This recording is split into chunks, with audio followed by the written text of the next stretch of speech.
Thanks for checking out another new episode of Life's About with Larry Mullins. Happy Friday.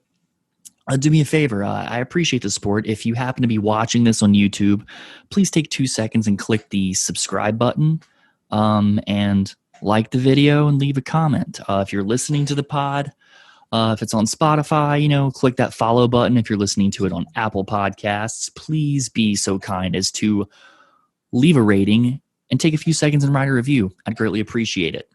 This week's guest is Sarah Tollemache.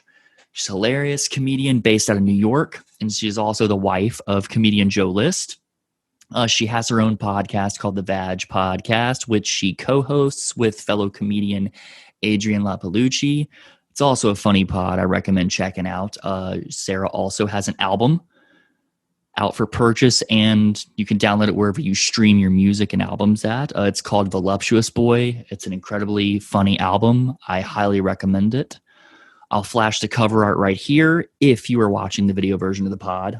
Sarah and I talked about movies, the behind-the-scenes stuff on how she prepared her album, what it was like to do a roast battle on Comedy Central with her husband, Joe List, and much more. She's just incredibly down to earth, and I thoroughly enjoyed the chat, and I hope you enjoy. So please follow her on Instagram at @Tollemache, and the same on Twitter. Hope you guys enjoy this one. It was a lot of fun. Please welcome Sarah Tollemache.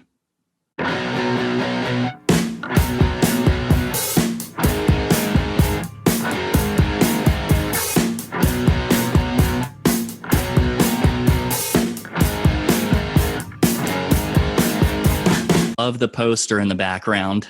Thank you. I just watched that movie about a month ago, actually.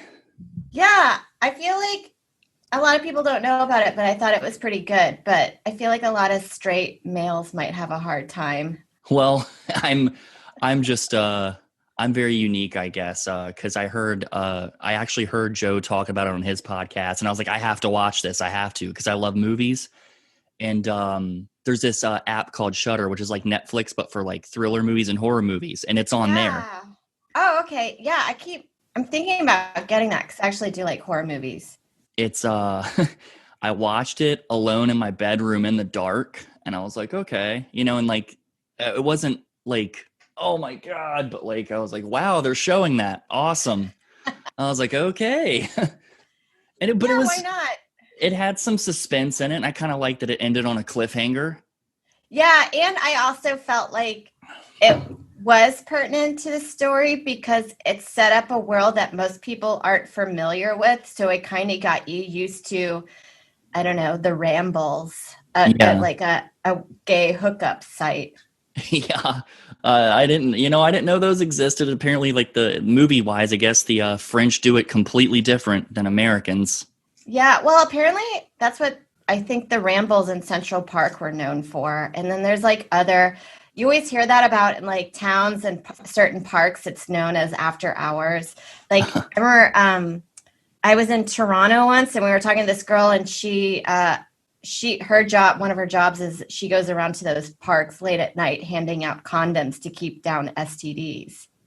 Oh, really? Yeah. So they are very prevalent. Rambles. I've never even heard of that. Yeah. And then it's just I actually love watching movies with subtitles. Subtitles don't bother me. I mean, neither. Some people are like, no, it has to be dubbed. And I'm like, I just read really quick and look up at the screen. Yeah. And you can kind of get through tone and emotion, kind of what's happening almost if you aren't reading the subtitles. Yeah. And it's crazy though. Virtually every movie that's on that app is a foreign movie for the most part. There's a lot of classic like American movies, but a lot of the like Indonesian, German, Japanese, Korean, there's all kinds of, and those kinds of horror movies are just off the wall. And those are like my favorite. Yeah. I feel like within certain bubbles, you end up producing the same stuff over and over again. So if you go look at another bubble, you get to see what their themes are. And I think their storylines are, it's not what we're used to. Their fears are different. That's what my friend was telling me about. Asian horror films like Japanese, a lot of it has water theme. It's because they're afraid of like tsunamis and drowning and all that stuff.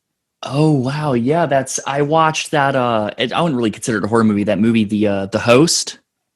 Okay, I think I I know watched which one that that is. the other day about with the sea monster, but that involves the Yeah, water. That involves yeah, water. So I was like, oh, that makes sense. Yeah, that looking back, like yeah, a lot of them have been based around water in some way. yeah. Like, or even what is all those like Godzilla and that stuff? A lot of it comes from the water, or Yeah, it's just fascinating. I didn't even realize that a lot of horror films are based on what our fears are in the world or what we're dealing with politically at that time. It ends up being subversive.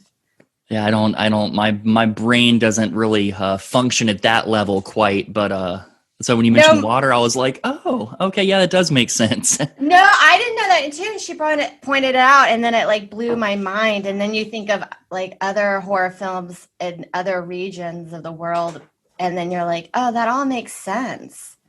Yeah, it's crazy, but I love foreign movies. I mean, I didn't really I would that's kind of like a an acquired taste, kind of like I didn't start like watching any movies with subtitles until I was somewhat mature. That didn't start till I was like in my mid 20s. Yeah. And when I was younger, I Well, was like, I can't watch this. no, I know. Well, that's the other thing too. I think a lot of foreign films have like sometimes a grittier storyline, or they don't really care about nudity as much as like America cares about. So I Yeah, think it didn't like reach us as it's not as prevalent over here. definitely not. I wanted to. This is kind of like a general question, but like, how did you get started in like doing stand up? Like, how old were you? Like, was there something specific going on in your life where like, hey, this is what I want to do. This is what I want to try. Like, what were your influences? I don't know. I just feel like I grew up, like right around the time that I started forming maybe like self-awareness and memories. It's like that's when HBO just hit the market. And I my parents always had a special on, or we always had my dad would rent Gallagher specials from the rental place, and it was always in our house, and they didn't really care about censorship, so we could listen to whatever at any age pretty much. That's uh good. That's amazing. yeah, well, they came from South Africa, which had they censor everything. And Really? yeah, and after living in that, they're like, you know I feel like as long as you talk to your kids about adult themes, or like not like we were watching porn, but we could, watch a storyline that had adult material in it. My mom's idea was if you didn't understand it, then you're not at the age to understand it. So she didn't feel like she needed to explain until we started like asking questions about it. Okay. Yeah, that makes sense. Yeah. So we watched, I don't know, I'd watch Carlin and Eddie Murphy and Pryor at like a young age, and even people like Robert Klein and those guys all had specials on HBO. Then there were a ton of like Rodney Dangerfield, young HBO comics, and then uh, MTV started doing stand up, and then I think late at night MTV also started playing old Monty Python. So we always had comedy in our house, Oh wow, and it was Monty Python was fascinating. on MTV. They showed it on Yeah, MTV. late at night, and they would also play this show called The Young Ones, which was really funny. And I remember enjoying that. It was an English TV show in the 80s about these like three guy loser roommates. That I don't know if I had that. That was probably maybe slightly before my time. Like growing up for me, like my parents got divorced when I was young, but like my dad was like really cool. Like I'll let you watch anything, but the condition is you have to watch it with me. Mm-hmm. And I remember he brought home back when you could go to the video store and rent VHS tapes. He rented the original Lethal Weapon when it came out on video, and I watched that with him. And Yeah. I was like a little kid. I was like in kindergarten. He's like, I don't care. You can watch it as long as you watch it with me. Yeah. We always watched that. We went to the movie theaters with them. I remember watching this one movie called Mona Lisa about like a child prostitute. And it I was with think I've Bob heard of Hoskins. that actually. Yeah, it had Bob Hoskins in it. And I remember just like talking to my mom about like, that was kind of weird that you guys brought us to it, but they're like, we just wanted to go see the movie. Yeah, they were just like, oh, not going to worry about a movie influencing him to do something bad. No, it doesn't. I think it's kind of weird to think that like, especially, I don't know, I never, even when I saw stunts like a jackass stunt, you know how they were saying people were laying down in the middle of the road and that was causing people were having deaths or something like that during those days, that those ideas never dawned on me, even though I would watch it. But it wasn't like, oh, I'm going to try that. I knew that it was dangerous. Yeah, there was even like just like I remember when apparently this kid like set fire to and some people died because he said because Beavis and Butthead, he did it because of Beavis and Butthead. I'm like, get out of here. Like I don't understand how that happens. No, if you're raised right, you kind of have a sense of right and wrong, or like what the consequences is, or cause and effect with certain dangerous activities like that. And I remember before we get on to the next question, I can't remember exactly when we got cable for the first time. Well, now it's crazy because you can just get like a streaming thing, and like every app like has its own thing where you don't even actually have to have cable anymore. Yeah. Or satellite or whatever. But I remember we had like HBO, like it was like in the 90s or something. And the very first like stand-up special I watched was Carlin. I can't remember exactly which one it was, but it was sometime in the 90s. I was little and I just remember cracking up. And I've always loved watching and listening to stuff like that. But it was always like the big people. And I didn't start like listening to like and following like the mid-level ones until like very, very recently. And that's what I'm in love with. Like those level. It's just 'cause there's just so much stuff out there that I was just so closed-minded about everything. And then like, thanks to this pandemic, I've just like discovered all kinds of stuff that I'm falling in love with. Yeah. I guess because like a lot of the stuff that breaks through isn't really this, I don't know how to say it properly, but like just because the industry has picked it doesn't mean it's the best kind of stand up. A lot of the times there's a lot of comics that don't get airtime that are just as good as the bigger guys that you see. I want to go in order here.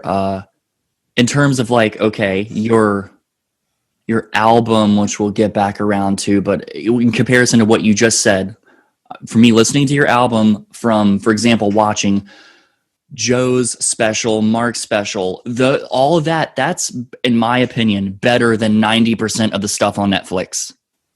Yeah, I agree. I'm just being honest, and I'm like, I don't know how that's like not on HBO or something. It doesn't make sense. But I'm like, I start half the stuff on Netflix, and I'm like, I can't watch this. Like, I'm not laughing. Yeah, no. I like with a straight face. Yeah. Sometimes you're just like, I don't even know how this made it. Yeah. But it is the way it is. But now there's so many avenues that a lot of us can get our stuff out and for the general public to actually watch. But you do have to like find us or find a lot of people. Yeah. And it's just any comic they have mentioned, I've ended up falling in love with. Yeah. It's that simple. And I'm like, I'm like looking on like the network stuff. I'm like, this sucks. This is horrible. I might kind of half chuckle at a joke. And I'm like, oh, I have to turn this off. I can't. Yeah. Oh, I know. There's a lot of comics like that will never probably see a special. Well, it's just, but that's kind of like what I just like, okay, well, and it's just kind of like going down kind of like I don't know, kind of like dominoes, like, oh, I like this person, they mentioned this, and I check them out. Kind of like a chain reaction kind of deal. Yeah. And then like I watch, it's just, I'm not a pro. I'm a fan of the stuff. I just like listening and watching, but I'm like, okay, let me see what Netflix recommends. And I'm like, okay, I've never heard of this person. That's fine. And I watch it. And I'm like, this sucks. I can't watch this. I laugh more watching random like sets that people put on like YouTube or clips on Instagram. I'm laughing more. Yeah. Than over half of the stuff on Netflix. It's ridiculous. No, I agree. But one of the things I actually saw on YouTube, one of the first things I saw with you on YouTube was the roast battle on Comedy Central. Oh yeah. And Yeah, that was a I wanted to ask, like, does any preparation go into something like that? Because I was married at one time, and at the end it didn't work out because we were like roasting each other for real. So like I want to know like how do you even go about doing that? I mean, I imagine there's got to be some kind of preparation in that. oh I can't imagine like in a joking way, like I love roast. I'm like, that just seems like something incredibly difficult to do. well, I never do them only because it's for most of the time you're doing jokes that you've never done before in Uh-huh. front of a full audience that is ready for you to be like really great. So it's like so much pressure to have each joke land. So I never do them. Uh but we did this one because Comedy Central asked, and you're like, yeah, we'll just take the money and we'll make it work. So that's why we did it.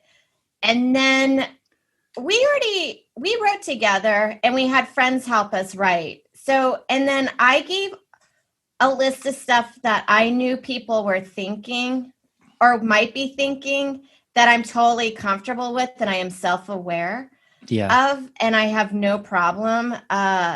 Like the coattails, like, Mhm. yeah, I don't care. I don't really care if I got most of my work from Joe.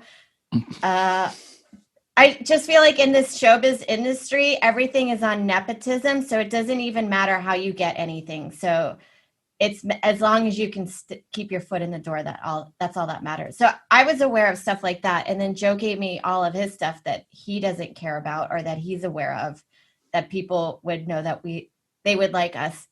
I think they would enjoy hearing us talk about. And like, oh, So hey, I wouldn't be hurt at all if this were said about me, kind of like that stuff.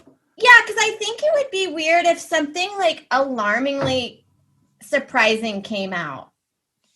You know what I mean? I've seen Yeah. roasts where somebody either made fun of a certain contestant's wife who didn't sign up for that, and that's not fair to them, and that kind of plays off wrong. Or like every now and then, I think a comic, like if they find out they have bad breath and no one's told them, I think that can be quite alarming. I've seen that on a few roasts. Yeah, I can't remember. I've watched a few just because I don't know, just because they're funny, but also I've also felt very uncomfortable watching some. I'm just like, oh, like Yeah, I but would be flipping if I was the person getting roasted. I'd be like, oh my god, but I I don't. know that's why you roast the ones you love. So if Joe's like outlandishly talking about how stinky my pussy is, like that's really funny to me if you just really lay into it. Like it's so absurd and crazy that makes me laugh. And then I like, that's funny. So I I tend to don't mind laugh at stuff like the that. super absurd stuff is what makes me laugh too. Yeah, like when you And watch the Comedy Central ones when they were like, how much cum like Natasha Leggero likes to guzzle. Like that's so fucking funny. Like I wouldn't care if somebody said it's so yeah, absurd. It's like obviously it's not true, but it's like such a funny, like a picture to paint. yeah. The switching kind of back to like some of the things I watch, like all the little sketch things that I've seen on your Instagram and stuff. Like, where do you come up with ideas to do that? Do you actually sit down and write out stuff, or like Uh, the clips you've posted on like Instagram, like that weren't just were you like telling jokes? those are yeah. I always jot down like sketch ideas. In fact, I think most of the time I think in sketch rather than joke format. Uh, and I did sketch at UCB for a few years, and so I kind of feel comfortable in that format, and I really enjoy it. So I started getting more into that, but yeah, I do kind of write a script and write out a shot list, and then I edit it, and then you can tweak it in several areas to 'Cause make it that's more fit. like it's sketches is more like just situations, right? So it's kind of Yeah, easier to see kind of like how you could turn it into like a joke or whatever. yeah, it's like just like a longer format, and I think people are more willing to go on the journey with you than here. Like sometimes you're like, no, you have to see it in order to understand why Yeah. it could be funny. I used to love Saturday Night Live. Used to. There was like a time period where like I watched it religiously, and I'm like, all right, I don't know anybody on there anymore. I don't. Like it's Yeah. just, Do I you think think the last, when hmm? did you like it the best? I personally am a big fan of Bill Hader. Okay, yeah, he's Like great. I He's so loved good. I loved it. Like the last, I'd probably say from the time when like Chris Farley and David Spade and Adam Sandler up until like when it was Bill Hader and Tina Fey and Amy Poehler, like that. And then after that, it just kind of like, Yeah, I know, I agree, but we always do you wonder if it's because I don't know how old you are, but like those were the times where I was in high school in my early 20s that sometimes I wonder if maybe I've aged out of SNL. it's possible. I will be 39 in January. Okay, we're very close in age then. So it's, yeah, I want to say that was when I had started it, when I had started watching it. Like I remember older casts like vaguely, but that's just before I actually started watching it. I remember seeing it on TV, but I didn't pay any attention to it. Yeah. Well, like I've like there's some stuff from the early years, and then I like stuff in the 80s, like the Phil Hartman and Jan Hooks years were great. And then I like some of the 90s, like the David Spade and Adam Sandler. And then definitely, I felt like it was so good with Will Ferrell, Sherry O'Terry, Tina Fey, uh, Yeah. Bill Hader later. But yeah, and then occasionally, like in the last few years, be a few sketches that I really enjoy. Like I really enjoy Julio Torres' sketches. Is he one of the newer members or has he been on there for a while? He's one of the writers, and I don't know if he's on there writing now. I think he might be, but he had did you ever see that sketch about Fisher Price wishing well for boys? Yes. Yeah, that's his sketch. Oh, okay. Okay, cool. Yeah, that was Yeah, funny. super funny. Um Now for your album, like, okay, so I've talked to, a few. I've been doing this for a few weeks now. Talking to other comics, like how, okay, obviously, when you, how do I want to say this? How long did it take you to get that material together? I guess would you say, like, Well, I don't purposely for that one. I didn't purposely put together material just for the album. So really, what it was is like the jokes that I really liked for the last 5 years that I've been doing. uh-huh. And but then I slowly, after like doing a few months of like headlining sets, I slowly put it together that way in a more Oh, cohesive form. okay. All right. Yeah. Sorry, of course there's multiple ways to do it, but I mean, I never thought about like, oh, that was probably actually that was probably a little less pressure on your part, I imagine.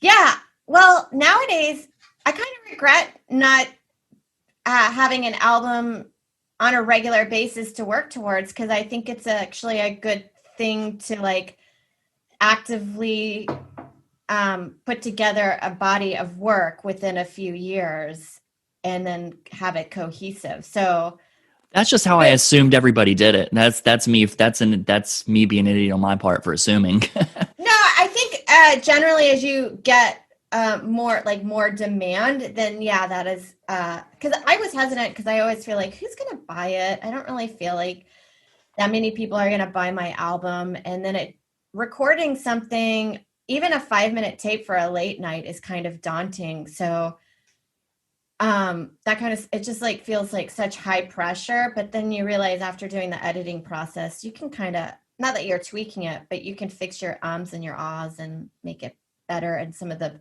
every now and then bullshit lines that you don't need that aren't adding anything to your album. You can just take them out. You could take them out. Yeah.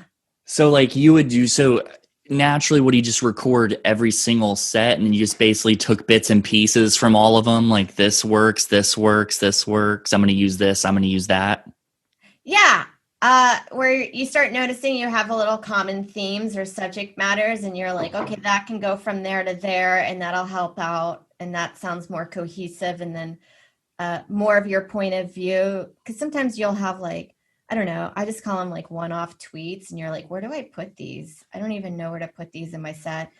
And then, but as time goes by, you slowly figure out that you have more bits that have that subject matter.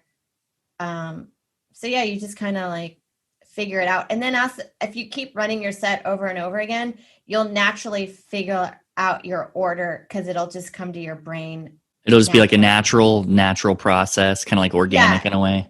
It's like, yeah, it's just how you would probably think. So your brain, because sometimes I'll forget. I'm like, oh shit, I did that out of order. But then while I'm realizing I'm on stage, I'm like, oh, that actually worked better. And there's probably a reason why I jumped to that, because for my brain, it was a lot easier to go to that. It's crazy. Like my friend showed me, like my brain functions in a weird way. Like it said, I'm just a fan of this stuff, but I don't know. Like in every situation, just the behind the scenes stuff always fascinates me. Like, I guess I'm dorky or whatever, but I'm all just like, I wonder how this works. I wonder how this person does that. Like, that's just how I've been my whole life. Oh yeah. The process is way more interesting than the final project.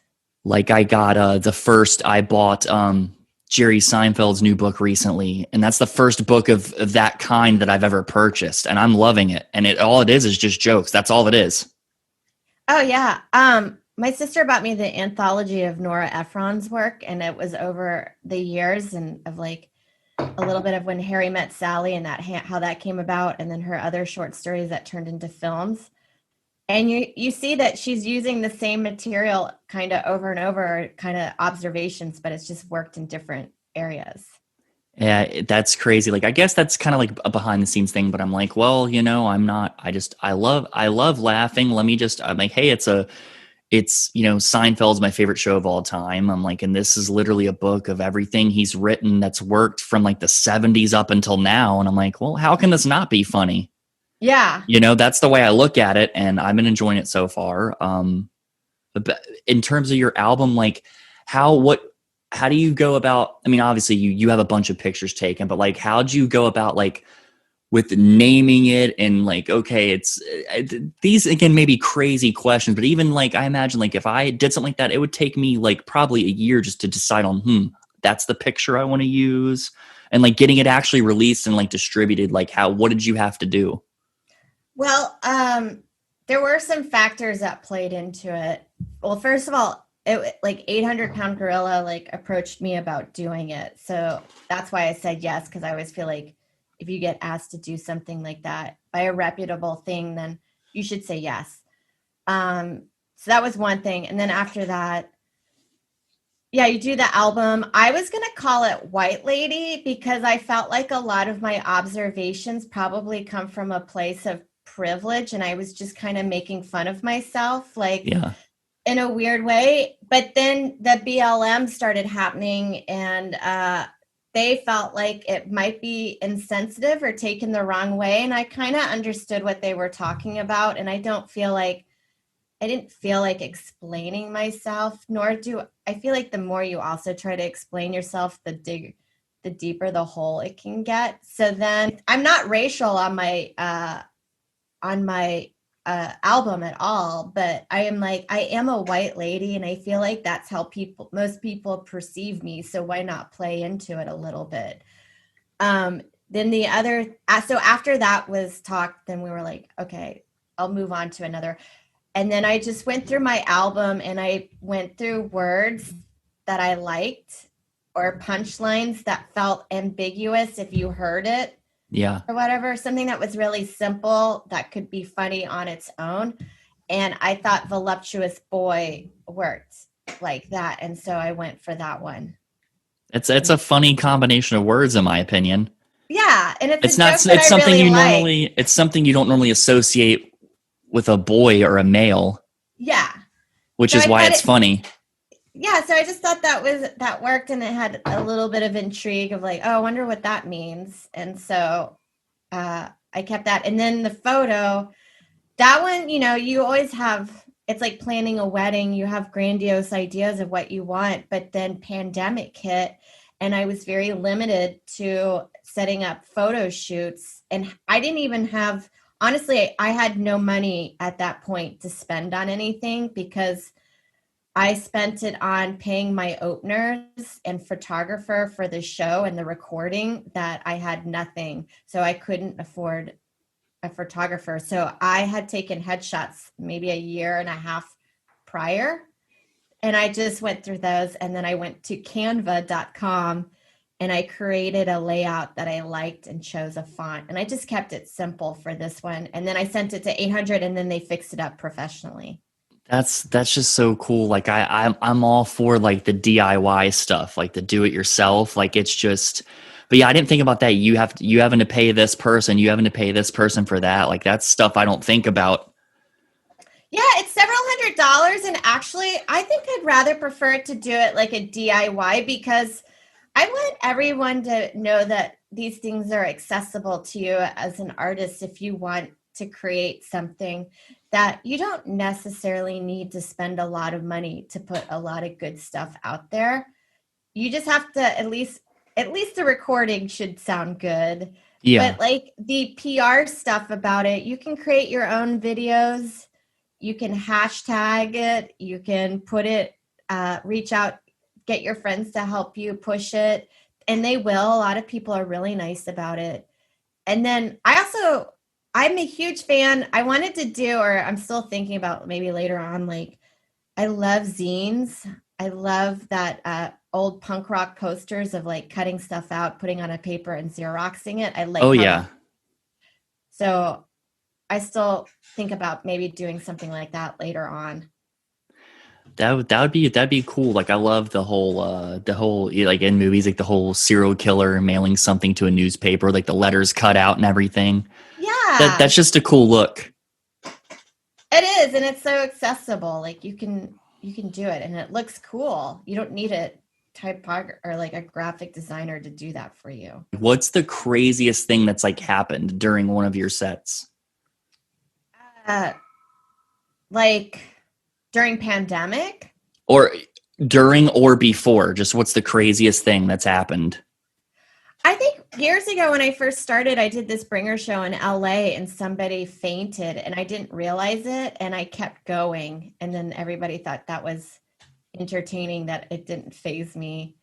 I just saw like a commotion of the back doors opening with like paramedic lights. And then I was like, oh, I wonder what's happening. And then I just kept doing my stand up. So it's like one moment, I guess. And now it's so weird. Now when I think about it, I'm like, I know there have been. I just can't think anything off the top of my head. Somebody fainting, that's pretty major. Yeah. I've never fainted. I can't imagine fainting, but no, I just I guess not. No, I don't. I've been at shows. I think one lady got sick when Joe and I were in Madison, Wisconsin, but she took an edible and then I think her blood pressure dropped. And then she was so embarrassed and you're like, well, you can't control that. No, definitely not. Is there anything that you would like to plug? Yes. Well, buy my album or stream it. You don't have to buy it. You can just stream it on all the platforms like Spotify or Pandora, or you can buy it on Amazon. You can go on YouTube. I think it's there. Or listen to my podcast with Adrian Appalucci called Vag Podcast. All right. Well, thank you so much again. It was a lot of fun. It's a pleasure to at least meet you virtually. Yes, definitely. I've become a fan of yours recently, and thank you again so much. This means a lot to me. Yeah, definitely. Thanks, Larry. This is fun. All right. Have a good one. All right. I'll see you soon, hopefully. All right. Bye. Please follow the podcast on all social media at Life's a Bit Pod. If you're listening, please rate and write a review. If you're watching, please like, comment, and subscribe. New episodes every Friday. And remember, it's okay to laugh.